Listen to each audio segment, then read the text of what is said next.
5월은 가정의 달입니다. 사랑을 많이 하시는 그런 한 달이 특히나 되었으면 좋겠습니다. 네. 거의 다들 부모님들이시기 때문에 이제 자녀들을 사랑하시죠? 예. 시집 장가 안 간 아들, 딸들이 아직 있으면 고민 가운데 계실 텐데 너무 몰아붙이지 마시기 바랍니다. 예. 가기 싫어서 안 가는 사람 잘 없기 때문에 예. 몰아붙이지 마시고 또 저도 42에 갔습니다. 예. 저는 결혼을 정말 일찍 하고 싶었거든요. 예. 그래서 중1 때부터 연애를 했습니다. 예. 삼총사가 있었는데 제 모교회에 저 친구 둘이 하고 그다음에 자매들도 3명이 딱 있었습니다. 그렇게 친한 3명이서. 그래서 뭐 길게 갈 거 있나 하면서 우리가 이제 짝을 맺었습니다. 짝을 맺었는데 이제 뭐 싸움 없이 짝을 맺었습니다. 누가 더 이쁘고 못나고 이런 게 셋 다 예뻤거든요. 그래서 자기 스타일대로 가자 이래가지고 중1 때부터 고3 때까지 같은 교회 다니면서 이렇게 교회에서 어른들도 다 아실 정도로. 그런데 한 쌍도 결혼 안 했습니다. 예, 예. 지금 그 자매들 중에 둘은 부모님이 모교에 나오기 때문에 한 번씩 봅니다. 한 번씩 보기도 하고 제가 처음에 목사 됐다고 할 때 깜짝 놀라더라고요. 예. 앞으로 호칭을 어떻게 해야 될지 그러니까 목사님한테 목사님이라고 불러야지 뭐라고 불러야 돼 하면서 그렇게 얘기를 했습니다만 가정의 달, 가정입니다. 가정을 우리가 잘 가꾸어 나가는 것이 하나님이 우리에게 가장 먼저 주셨던 의무라고 할 수가 있습니다. 근데 인간은 그렇지 못했습니다. 이 하나님의 명령에 순종하지 못한 부분이 있었기 때문에 가정이 생긴 지 얼마 되지 않아서 벌어진 사건이 살인이었습니다. 형이 그것도 동생을 죽이는 그런 일이 일어났죠. 그러다 보니까 오늘날에도 가정들이 참 문제가 많이 있습니다. 그 가정을 향한 하나님의 뜻이 무엇인지 우리가 분명히 깨닫고 조금 더 참고 조금 더 양보하고 배려하면서 그렇게 살아가야 되겠습니다. 화성에서 온 여자, 금성에서 온 남자라는 책이 있는 것처럼 다른 사람들이 만나서 50평생을 같이 산다는 거 정말 쉽지 않습니다. 장로님 그렇지 않습니까? 그런데 예, 저 이제 10년 살았습니다. 10년 살았는데 정말 힘듭니다. 예, 정말 힘든데 그러나 부모님을 보면서 아직까지 이제 겨우 몇 발자국 뗐다 이렇게 생각을 하면서 그렇게 나아갑니다. 5월달 가정의 달을 맞이해서 내일 모레는 또 어린이날이니까 또 아이들을 위해서 또 손주들을 위해서 선물을 또 좀 해주시고 그래야 5월 8일 날 꽃이라도 들고 옵니다. 예, 그렇게 해주시고 예. 그랬으면 좋겠습니다. 소선지서를 계속 우리가 보는 가운데 오늘 요나서입니다. 요나서는 4장으로 되어 있습니다. 우리가 너무나 잘 아는 것처럼 요나 선지자라고 하면 하나님의 명령에 불순종하고 그 명령을 따르지 않다가 큰 일을 겪습니다. 마치 어떻게 보면 이 요나서는 구연 동화와 같은 그러한 말씀입니다. 하나님께서 말씀을 하셔서 저 큰 성읍 니느웨로 가라고 합니다. 큰 성읍, 크다라는 단어가 많이 나옵니다. 그래서 항구로 내려가서 여호와의 얼굴을 피하려고 이제 다시스로 도망하려고 요바에 갔더니 큰 배를 또 만납니다. 그래서 배 타고 가다가 하나님께서 큰 바람을 보내셔가지고 큰 풍랑이 일어나고 난리가 납니다. 그런 가운데 이제 범인을 찾아내고 요나가 범인이 되니까 바다에 던지죠. 그때 누가 나타납니까? 큰 물고기가 나타납니다. 그래서 물고기 뱃속에 3일 동안 있으면서 요나가 기도를 하죠. 그러니까 물고기가 요나를 이제 토해냅니다. 토해낸다는 것도 나중에 보면은 이제 물고기가 토해냈는지 하나님이 토하도록 하셨는지 두 가지 다 의미가 가능하겠지만은 사람들은 여러 가지 생각합니다. 요나의 그 기도를 물고기도 듣습니다. 들으면서 정말 안이 꼽고 정말 싫어서 이제 토해내는 거죠. 쉽게 말해서 우리가 토할 때 우와 하듯이 이것이 내 배 안에 있으니까 정말 기분 나쁘다 이거죠. 이제 그런 식으로. 그리고 나서 다시 요나는 결국 니느웨로 갑니다. 니느웨에 가서 외쳤는데 정말 희한한 일이 벌어집니다. 이사야 선지자, 예레미야 선지자, 에스겔 선지자와 같이 많은 선지자들은 외쳤음에도 회개의 일은 일어나지 않았습니다. 그런데 니느웨에 도착한 요나가 정말 열과 성의를 다해서 외치지도 않습니다. 그냥 망한다. 며칠 후에 망한다라고 했을 때 그 성의 임금부터 시작해가지고 동물에 이르기까지 다 회개를 하는 일이 벌어집니다. 그러니까 요나가 또 막 심사가 뒤틀리는 거예요. 저렇게 회개하고 돌아오면 안 되는데 나는 열심히 외치지도 않았는데 이런 일이 일어나니까. 그래서 삐져 있는 그 요나를 또 하나님께서 큰 박넝쿨입니다. 박넝쿨을 만드셔가지고 이렇게 하셨는데 이런 것들을 볼 때에 우리는 요나서를 읽으면서 그저 아무런 의심이나 그런 거 없이 잘 읽습니다. 재밌게 읽고 나에게를 향하신 하나님의 말씀인가? 요나처럼 불순종하지 않고 순종하는 삶을 살아야 되지 않겠는가? 우리는 이렇게 잘 넘어가고 왔습니다. 근데 요나서를 잘 읽어보면 우리가 몇 가지 이제 짚어야 할 부분들이 있습니다. 그래서 오늘 1장을 보면서 1절에서 3절에 보면 도망치는 요나에 대해서 설명을 합니다. 1절에서 3절까지. 그리고 이제 4절부터 16절까지는 바다에 던져지는 요나에 대해서 설명을 하게 됩니다. 그래서 그 당시에 하나님께서 이렇게 명령하신 이유는 요나에게 이렇게 이야기합니다. 그 악독이 내 앞에 상달되었음이라고 합니다. 그래서 좀 들어본 말씀 같지 않습니까? 소돔과 고모라를 심판하실 때도 그 사람들의 악이 컸습니다. 그로 인한 부르짖음이 하나님께 들렸다고 창세기 18장에 기록되어 있거든요. 그리고 애굽에서 노예로 살아가던 히브리인들의 고통이 심히 커서 그들이 하나님께 부르짖었다. 그래서 그 부르짖음이 하나님께 올라갔다고 출애굽기 2장 23절에도 기록이 되어 있습니다. 니느웨 사람들의 악이 무엇인지는 정확하게 기록되어 있지 않습니다만 그 악독이 내 앞에 상달되었다라고 하나님 말씀하셔서 이제 요나를 보냅니다. 그런데 요나가 도망가는 이유가 나중에 4장 2절에 가면 요나가 하나님 앞에 이런 이야기를 합니다. 여호와여 내가 고국에 있을 때에 이러하겠다고 말씀하지 아니하였나이까. 다시 말해서 요나가 외쳤을 때에 회개하는 일이 일어날 것이라고 요나는 짐작을 한 거죠. 그래서 그게 싫었던 겁니다. 그래서 요나는 이제 왜냐하면 보십시오. 북왕국이 결국 아수르에 망하게 됩니다. 그런데 그 아수르의 수도가 니느웨입니다. 그렇기 때문에 여러분들 입장에서는 만약에 장차 우리 나라가 아수르라는 나라에 의해서 망하게 될 텐데 니느웨가 그냥 하나님의 심판을 통해서 망하면 우리나라가 망할 일이 없지 않습니까? 그죠? 그런데 그 니느웨를 가서 하나님은 외치고 회개하도록 하는 역사를 일으키시기를 원하니까 요나는 그게 싫은 겁니다. 여러분들은 요나를 향해서 손가락질 하실 수 있겠습니까?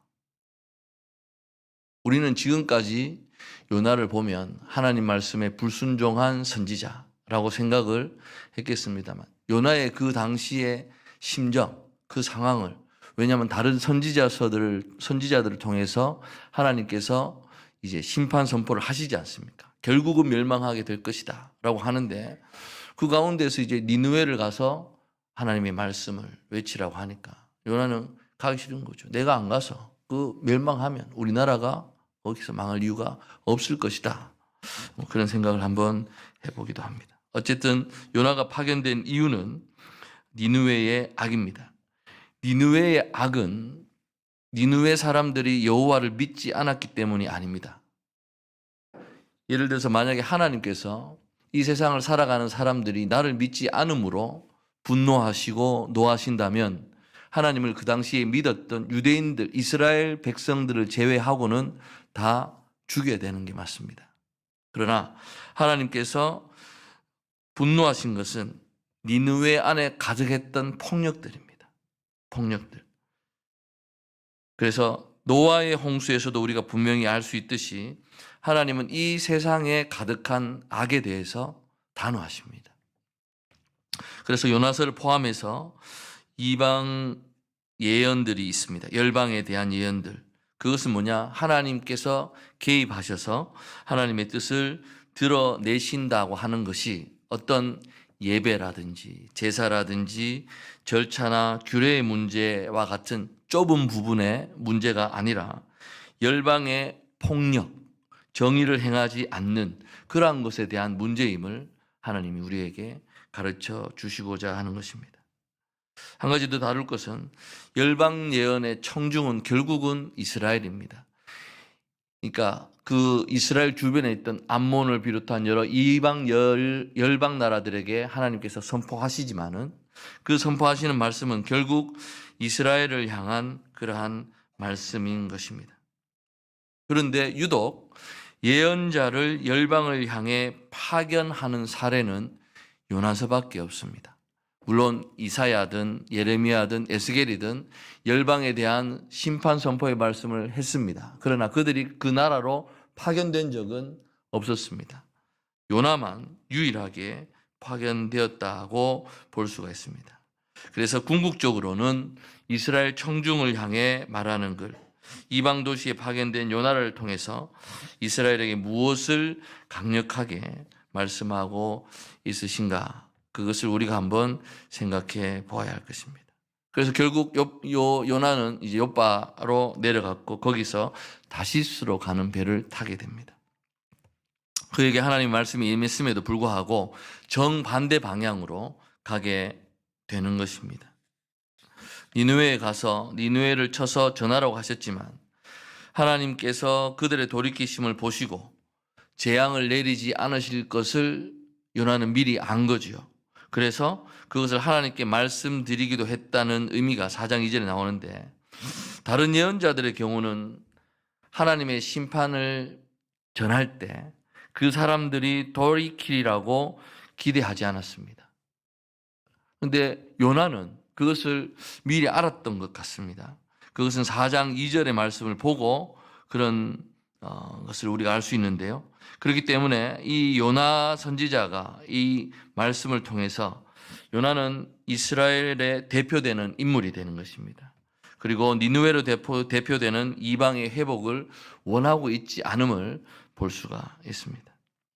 은혜와 회복이라고 하는 것은 오직 이스라엘의 것이었습니다. 그 당시 사람들이 생각하기에 은혜와 회복은 오직 이스라엘에만 해당되는 것이고 이방에게는 당연히 재앙이 내려야 마땅하다고 여겼던 것입니다. 그렇기 때문에 어떻게 보면 요나가 간직하고 있는 어떤 그 신앙의 틀이라고나 할까요?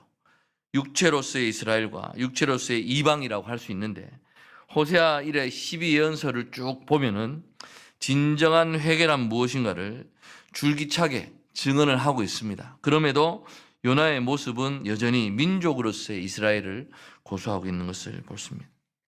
그래서 요나서를 읽을 때 우리는 어떻게 보면은 수많은 역설을 우리가 발견하게 됩니다. 그 역설 가운데서 우리는 과연 우리에게 말씀하시고자 하는 것이 무엇인지를 우리는 깨달아야 할 것입니다. 배를 타고 이제 요나가 다시스로 가는 가운데 요나가 한 행동은 무엇입니까? 배 가장 밑으로 내려가서 잠을 잡니다. 그 의도는 하나님으로부터 배 안에서도 가장 멀리 있고 싶겠다라는 그러한 뜻입니다. 그런데 여호와의 낯을 피해 갈 수 있는 곳이 있습니까? 우리가 없습니다. 시편 기자 139편 7절에서 10절에 이 말씀이 있습니다. 내가 주의 영을 떠나 어디로 가며 주의 앞에서 어디로 피하리이까? 내가 하늘에 올라갈지라도 거기 계시며 수월에 내 자리를 펼지라도 거기 계시니이다. 내가 새벽 날개를 치며 바다 끝에 가서 거주할지라도 거기서도 주의 손이 나를 인도하시며 주의 오른손이 나를 붙드시리이다. 할렐루야. 우리가 어느 곳에 어떤 상황에 처하든지 간에 하나님께서는 우리를 보고 계시다라는 것을 우리는 분명히 기억해야 합니다.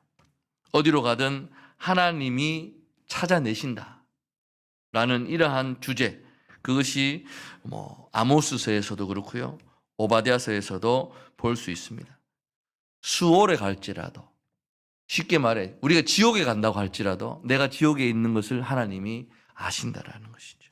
그러니까 우리가 숨기 위해서, 주의 사역을 감당하지 않기 위해서 멀리 떠나든 어디 무슨 일을 하든지 간에 하나님은 우리를 지켜보고 계신다는 사실을 기억해야 할 것입니다. 이제 배를 타고 가다가 폭풍이 옵니다. 큰 폭풍이 오니까 우리가 주위에서 볼 것은 사공들에 대응하는 것을 우리가 한번 살펴보아야 할 것입니다. 폭풍우가 얼마나 심각했느냐 하면 그들이 이제 막 두려워서 각자의 신을 찾아 부르짖습니다. 그리고 나서 그들이 한 행동은 뭡니까? 배 위에 있던 짐들을 이제 버립니다. 배를 가볍게 하기 위해서 최대한 가볍게 합니다. 어떻게 보면 이것은 지극히 합리적이고 합당한 그러한 행동이라고 볼 수 있습니다. 우리 사도행전에서도 바울이 배를 타고 가다 풍랑을 만나지 않습니까? 그때 했던 행동들, 어떻게 보면 배 안에 짐을 던져서 가볍게 하는 그런 것을 볼 수가 있습니다. 사울의 행동, 사공들의 행동과 그리고 요나의 행동은 놀라울 정도의 어떤 대조를 보입니다. 그들은 어떻게 보면 어떻게 해서든지 이 상황을 타개하기 위해서 애를 씀에도 불구하고, 요나는 어떻게 합니까?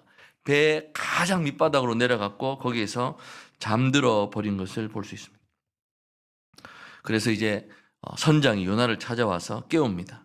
그러면서 하는 말이 있습니다. 일어나라, 당신의 하나님께 구하라. 혹시라도 그가 우리를 생각하면 우리가 망하지 않을 것이다.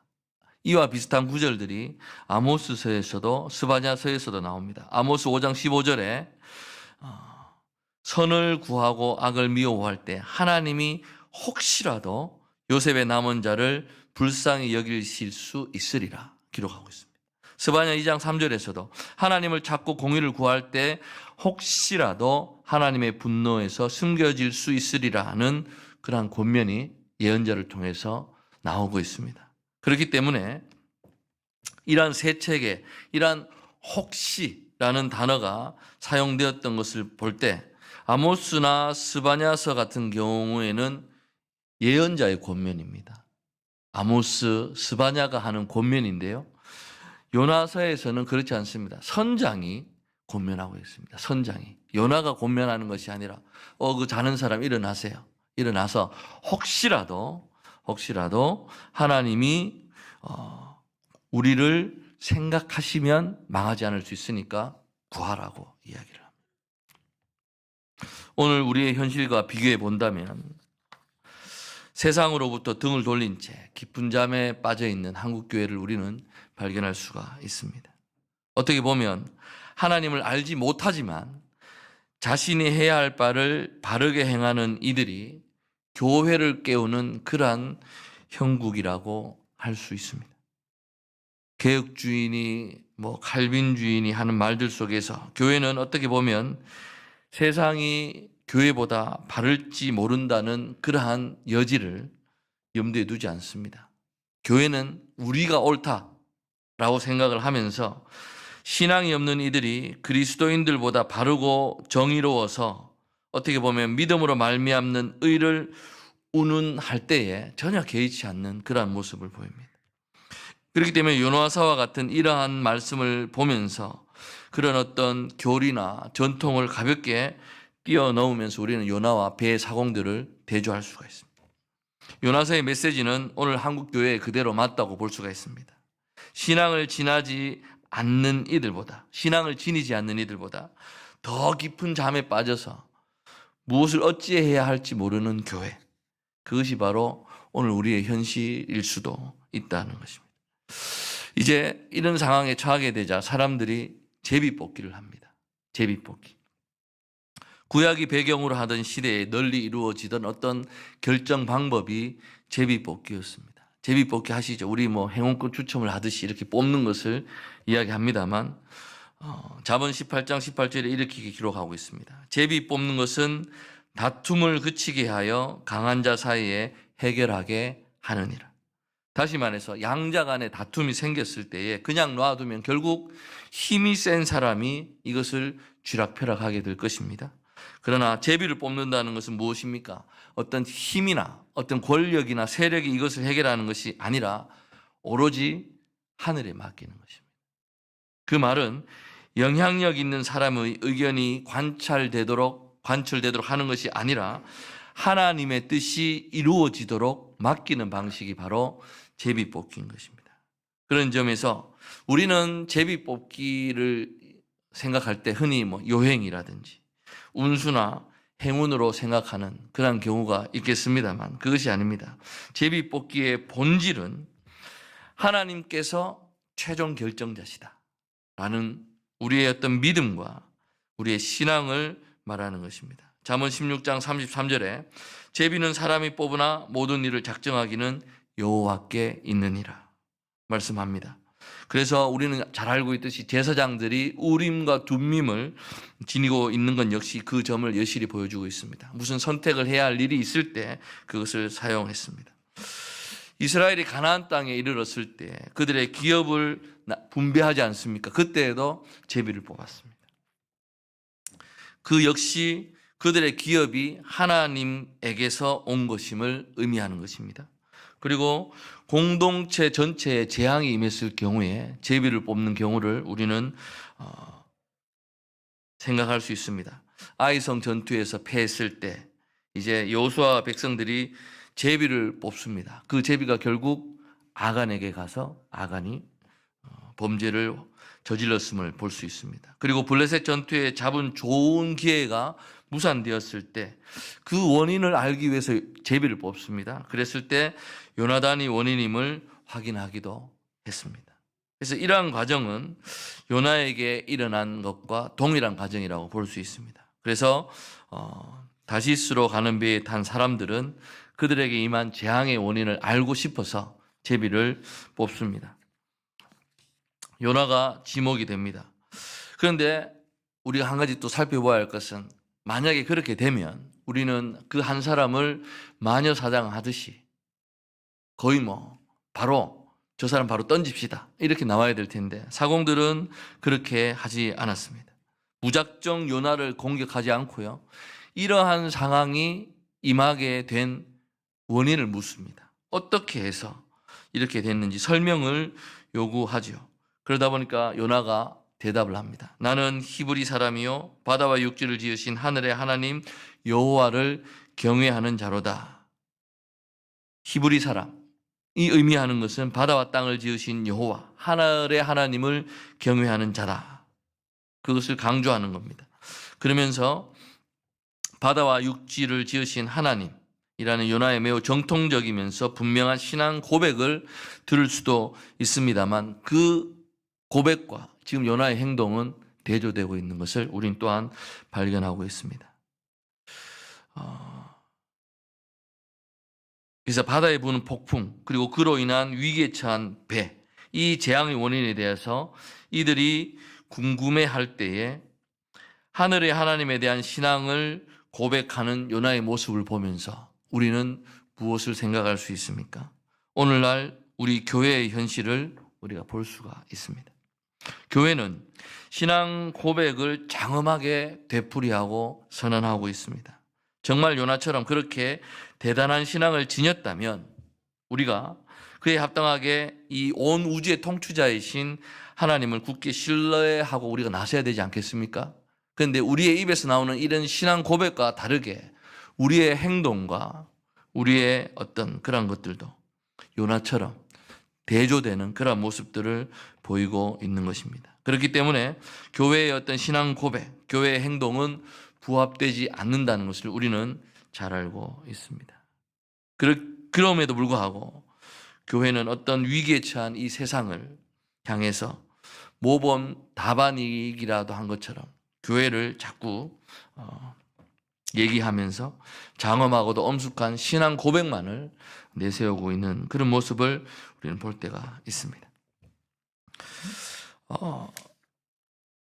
고대적인 어떤 신앙에 사로잡혀 있다면 사람을 묶어서 바다에 던져야 함에도 불구하고 이방인 사공들이 요나의 목숨을 결코 함부로 다루지 않는 그 모습을 보면서 우리가 한번 생각할 부분이 있을 것입니다. 이제 그리고 나서 결국에는 어떻게 해야 할지 그들이 묻습니다. 요나가 나를 바다에 던지십시오 라고 이야기합니다. 그런데 이 바다에 던지라고 하는 이 요나의 모습을 보면서 우리가 또 한번 생각해 볼 것은, 요나가 이제 하나님께서 나로 인해서 이러한 풍랑이 임하게 하셨구나를 이제 깨닫게 됩니다. 그렇다면 요나가 하나님 앞에 회개를 하고 나서 그러면 어떻게 해야 되겠습니까? 하나님, 제가 다메섹으로 가겠으니 이 풍랑을 멈춰 주시고, 하나님 뭐 이런 식으로 해야 될 텐데 요나는 그렇게 하지 않습니다. 나를 바다에 던지라고 합니다. 그것은 무슨 의미겠습니까? 문제는 나를 던짐으로 해서 해결될 수 있겠습니다만 요나가 하는 행동은 하나님께 대한 반항인 것입니다. 죽어도 나는 다메섹에 가서 그 말씀을 못 전하겠다라는 거죠. 하나님, 뭐 지금까지 내가 배 밑에 있는 것까지 찾아내셨으니까 내가 죽든지 말든지 하나님 알아서 하시고, 정말 하나님이 그런 분이심을 알고 돌이켰던 요나라면 육지로 돌아가려고 애쓰는 것이 합당함에도 불구하고 죽음을 택하는 그러한 요나의 모습을 발견할 수 있습니다. 물론 주의 사역을 감당하다 보면 정말 힘들어서 하나님 앞에 부르짖는 그러한 일들을 우리가 발견합니다. 이사야가 그랬습니다. 왕상 19장 3절 4절에 그가 이 형편을 보고 일어나 자기 생명을 위해 도망하여 유다에 속한 부엘세바에 이르러 자기의 사환을 그곳에 머물게 하고 자신은 광야로 들어가 하룻길쯤 더 가서 로뎀나무 아래에 앉아서 죽기를 원하여 이르되, 여호와여 넉넉하오니 지금 내 생명을 거두어 주옵소서. 나는 내 조상들보다 낫지 못하나이다. 엘리야도 그렇게 이야기했습니다. 욥도 7장 15절에 주께서 꿈으로 나를 놀라게 하시고 환상으로 나를 두렵게 하시나이다. 이러므로 내 마음이 뼈를 깎는 고통을 겪느니 차라리 숨이 막히는 것과 죽는 것을 택하리이다. 예레미야도 말합니다. 내 생일이 저주를 받았다면, 나의 어머니가 나를 낳던 날이 복이 없었다면 이라고 하면서, 내가 태에서 죽지 아니하였으며 나의 어머니를 내 무덤에 되지 않게 하였으며 배가 부른 채로 항상 있게 하신 까닭이기 때문에 어찌하여 내가 태에서 나와서 이 고생과 이 슬픔을 보며 나의 날을 부끄러움으로 보내는고, 하나님 앞에 그 고난과 고초를 인하여 차라리 죽기를 구한다는 점에서 어떻게 보면 요나와 차이가 있습니다만, 하나님이 부르시고 명하시는 삶으로 인한 상황이라는 점에서는 공통점이 있는 것입니다. 그래서 요나의 말을 들었으나 사공들은 이제 요나의 제안이 어떻게 보면 상식적이지 않고 비인간적이고 비인도적인 그러한 것이었음을 알면서 요나의 목숨을 함부로 하지 않고 끝까지 어떻게 해서 배를 돌려보려고 온 힘을 다하는 그들의 모습을 봅니다. 13절에 그러나 그 사람들이 힘써 노를 저어 배를 육지로 돌리고자 하다가 바다가 그들을 향하여 점점 더 흉흉함으로 능히 못한지라. 그러자 이제 그들이 포기하면서 무죄한 피를 우리에게 돌리지 마옵소서 기도하는 것을 볼 수가 있습니다. 단번에 자신을 던지라고 하는 요나와 어떻게 해서든 온 힘을 다해 사람을 희생하지 않으면서 이 위기를 버텨보려고 하는 그 사공들의 모습은 또한 대조되는 것을 볼 수가 있습니다. 세상에 임하는 제약은 세상에서 벌어지는 죄악 때문이기도 합니다만, 우리가 알아야 할 것은 하나님의 부름과 명령을 받은 이들이 하나님의 뜻을 저버린 까닭임을 우리는 알아야 합니다. 그렇기 때문에 이 요나의 모습은 오늘 우리 교회가 세상의 빛과 소금으로서의 구원을 증언하기는커녕 도리어 세상을 힘겹게 하고 고통스럽게 만드는 원인이 아닌지 우리가 두려운 마음으로 돌아보아야 할 것입니다. 교회로 말미암아 세상에 임하는 재앙이 아닌가라는 것이죠. 우리로 말미암아 우리가 속한 공동체에 재앙이 임하는 것은 아닌가 생각해 보아야 할 것입니다. 적어도 하나님 저는 아니죠. 하나님 아시죠? 라고 우리가 말은 합니다만 감히 우리가 하나님 앞에서 저는 아니죠 라고 자신 있게 말할 수 있는 자들이 과연 몇 명이나 될지 한번 생각해 봐야 할 것입니다. 그래서 결국 그들은 요나를 들어서 바다에 던졌고 거칠던 바다가 순식간에 잠잠해지는 것을 볼 수가 있습니다. 16절에 보시면 이제 마지막으로 그 사람들이 여호와를 크게 두려워하여 여호와께 제물을 드리고 서원을 하였더라. 이 배에 일어났던 상황이 가져온 결과이며 결론이라고 할 수 있습니다.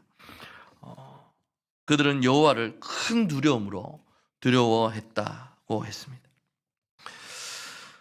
여호와를 경외한다는 요나, 그 낯을 피해서 도망했으나 사공들은 여호와를 크게 경외하면서 하나님께 제물과 소원을 드리게 되었다.